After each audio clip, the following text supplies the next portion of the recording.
խոլեստերինը ինչ է առհասարակ իրենից ներկայացնում եւ լավ ու վատ խոլեստերին ասվածը միֆ չէ։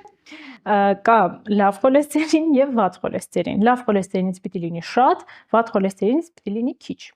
Երբ որ ունենում ենք հիվանդություններ, օրինակ ճարպակալում, ունենում ենք շաքարային դիաբետ կամ այլ ընտանեկան ձևեր խոլեստերինի բարձրացում, այսինքն ժառանգական ձևեր, այդ ժամանակ այդ հավասարակշռությունը փոխվում է ու ստացվում է վատից դառնում ավելի շատ, լավից դառնում ավելի քիչ։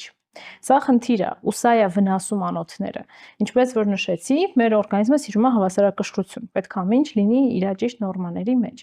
Այդ նորմաներն էլ են իդեպ այլ տարբեր մարդկանց խմբերի համար այլ է։ Օրինակ, եթե մարդ ծխում է ու ունի սրտային հիվանդություններ, իր նորմաները ավելի խիստ է պետք հետևել, այսինքն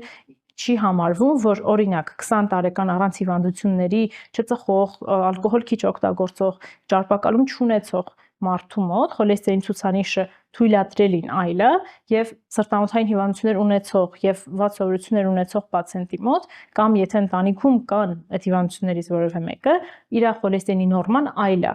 Չկա մեկ ունիվերսալ ցուցանիշ, որ կարելի է բոլորի համար